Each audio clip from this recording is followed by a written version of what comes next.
अंकिता भंडारी के केस की जांच अगर उत्तराखंड सरकार निष्पक्ष रूप से कराना चाहती है, अच्छी तरह से कराना चाहती है, मुंह में राम बगल में छुरी नहीं है, तो उन्हें इस बात की जांच सीबीआई से करानी चाहिए। ये बहुत महत्वपूर्ण बात करें। मंत्री का बेटा जिस तरह से लड़कियों का इस्तेमाल वहां करता था और जिस तरह से उसने अंकिता के साथ करना चाहा और इनकार किया तो उसकी जान ले ली, ये अपने आप में फिर से बेटी बचाओ बेटी पढ़ाओ का जो नारा है उसकी पोल खोल देता है। आखिर कैसे इस देश में बेटी सुरक्षित रहेंगी? कानून बन चुके हैं, सरकारें बड़े बड़े वादे करती हैं, लेकिन लड़कियां अपनी जान खो रही हैं। मेरे साथ बात करने के लिए सुप्रीम कोर्ट के senior lawyer AP Singh. Doctor साहब, आपने इस केस के बारे में जानकारी ली होगी, पता किया होगा जी। आखिर इस बेटी ने एक नौकरी के लिए अपनी जान खो दी। लड़की अपने पिता का हाथ मजबूत करना चाहती थी, लेकिन उसकी कीमत अपनी जान से देनी पड़ी। अब किस तरह से इस लड़की को न्याय मिले? नहीं, अंकिता भंडारी की मौत से पूरा देश, उत्तराखंड स्तब्ध है। और जो बेटी के साथ हुआ, और एक रिश्ते की हत्या होती है, एक बेटी की हत्या होती है, क्योंकि बेटी कई रिश्तों से जुड़ी होती है और उसके साथ ऐसा होना दुखद है। जिन परिस्थितियों में जैसे भी हुआ, बात ये नहीं है कि वो मंत्री का बेटा है, दो दोस्त उसके हैं, मंत्री के बेटे के दोस्त हैं, बात ये नहीं। इस देश में राजा हो या रंक हो, राष्ट्रपति हो या चपरासी हो, गरीब हो या अमीर हो, न्याय की परिकल्पना, न्याय की अवधारणा, न्याय का विषय सबके लिए बराबर है। न्याय सबके लिए होते हुए होना चाहिए, दिखना चाहिए। ये सबसे बड़ा विषय महत्वपूर्ण है।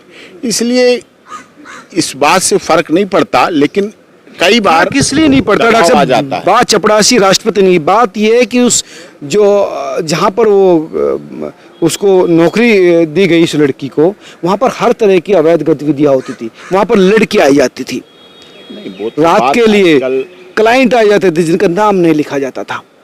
हर तरह का जो है वहां पर नशा किया जाता था। और सबसे वो बिना पुलिस को नहीं पता था वहां क्या चल रहा था। तो वो सरकारों का दबाव था ना। सबसे बड़ी बात यही है जो आपने बाद में कही, नशा। आजकल नशे की गिरफ्त में हमारा युवा आ चुका है। वो नशे, सूखे नशे कितने तरह के हैं, हशीश, गांजा, चरस, अफीम, स्मैक, कोकीन, कितने तरह के नशे हैं। शराब तो बहुत छोटी चीज रह गई। इस तरह के नशे हैं, हजारों हजार करोड़ के नशों की खेपें पकड़ी जाती हैं, पूरे के पूरे कंटेनर पकड़े जाते हैं गुजरात के एयरपोर्ट बंदरगाह पे। कितनी खबरें आती, कितनी बच जाते हैं, कितने पकड़े जाते हैं, अलग विषय है। नारकोटिक्स ब्रांच जांच करती है, नारकोटिक्स ब्रांच अपनी तरफ से काम करती है, पुलिस एजेंसियां काम करती हैं, लेकिन नशा हमारे युवाओं में बढ़ता जा रहा है, रुक नहीं पा रहा है। जो सारे फसाद की जड़ है, ये भी इसी में, अंकिता भंडारी की हत्या भी में नशा की फसाद बहुत तगड़ा निकलेगा, ये है इसमें। लेकिन फिर भी सरकार को, पुलिस को, law and order making agency को इन पर सबको कंट्रोल करना चाहिए। फार्म हाउस में क्या हो रहा है, रिसोर्ट में क्या हो रहा है, सब गतिविधियां पता रखनी चाहिए कहीं। और लड़कियों के माँ बाप को भी जागरूक और अलर्ट रहना चाहिए कि हमारी बेटी के ड्यूटी आवर्स क्या हैं, कहाँ जा रही, कहाँ नहीं आ रही, क्या है। इसमें भी उन्हें जागरूकता लानी चाहिए। केवल बाहर भेजना से रोकना नहीं उचित, बाहर भेजिए, काम कराइए, शिक्षित है, योग्य है, पढ़ेगी, लिखेगी, बढ़ेगी, बेटी बचेगी, पढ़ेगी, बढ़ेगी, सब कुछ ठीक है। लेकिन बेटियों को भी, माँ बाप को भी, शासन प्रशासन को भी, और सबसे ज्यादा इस देश के समाज के लोगों को भी, बाहर निकली हुई महिला में अपनी अगर बहन बेटी देखने लगे, अपने उन रिश्तों को देखने लगे जो घर पर छोड़ के आए हैं, जिनकी सुरक्षा के लिए घर में बात करते हैं, अगर बाहर की बहन बेटी के लिए भी हर व्यक्ति सुरक्षा की बात करने लगे, तो ये देश बहन बेटियों के लिए सुरक्षित कुछ नहीं होगा। फिर तो दृष्टिकोण बदल जाए तो सृष्टि बदल जाएगी सर, लेकिन नहीं बदल रहा। विषय ये है कि वहाँ पर जो आरोप लगाए कि दंपति थे, पति पत्नी, मेरठ के रहने वाले, पहले काम करते थे, कि वहाँ लड़कियों को लाया जाता था, उसके भी साथ बदतमीजी करने की कोशिश की, उसका भी इस्तेमाल करने की कोशिश की। महिलाओं का इस्तेमाल किया जाता था, नहीं अगर तैयार होती तो उसको धमकी दी जाती थी। अंकिता के साथ ऐसे ही हुआ, उसको घुमाने ले गई, अगर उसने बात नहीं मानी तो उसको पानी में फेंक दिया, धक्का दे दिया उसको। ये तो दुखद हुआ उसके साथ, भरोसे का खून था। एम्प्लॉय और ऑनर के बीच जो भरोसा होता है, काम करने वाला और एम्प्लॉयर के बीच जो भरोसा होता है उसका हुआ, किराएदार और मकान मालिक के बीच जो भरोसा होता है, एक तरह से इन सब चीज़ों का बड़ा भरोसे का खून है ये। अंकिता भंडारी की हत्या नहीं बल्कि भरोसे का खून है, और भरोसा का खून, रिश्तों का खून नहीं होना चाहिए। उसे भी जागरूकता बरतनी चाहिए, और जो उसके साथ हुआ उसकी तो वो आशा ही नहीं कर सकती थी।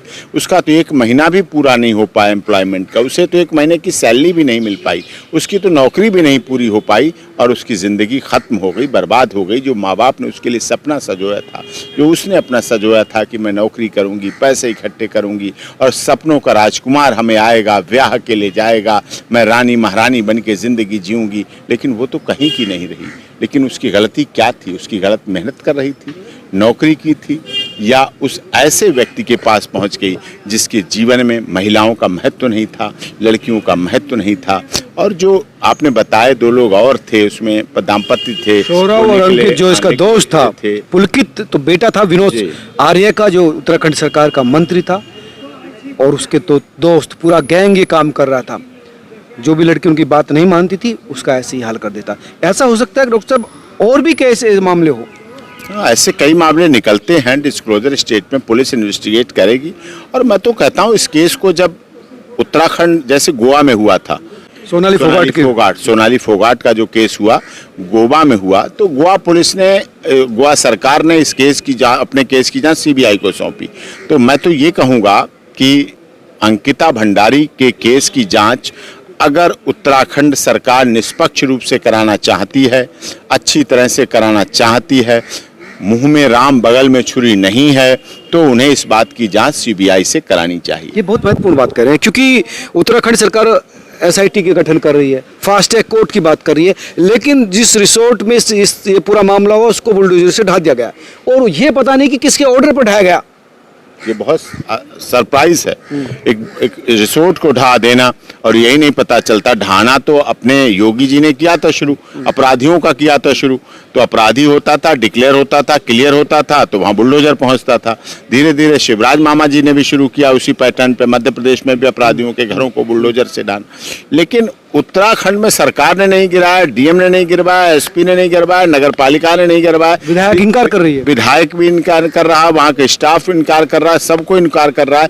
इसका मतलब तथ्यों को, साक्ष्यों को, सबूतों को मिटाने के लिए उसको ढा दिया गया, जिससे न रहेगा बांस, न बजेगी बांसुरी, न फोटो हो पाएंगे, न क्राइम सीन हो पाएगा, न क्राइम सीन रिक्रिएट हो पाएगा, और ना कोई चीज़ें वहाँ से मिल पाएंगी, ना ऑब्जेक्शनेबल आर्टिकल मिल पाएंगे, ना ये चीज़ें मिल पाएंगी। बहुत सी चीज़ें मिलती हैं, कमरे में जांच होती है, CFSL टीम जांच करती है, तो वो चीज़ें होती हैं, मिलती हैं, तो उससे होता, लेकिन वो नहीं हो पाया।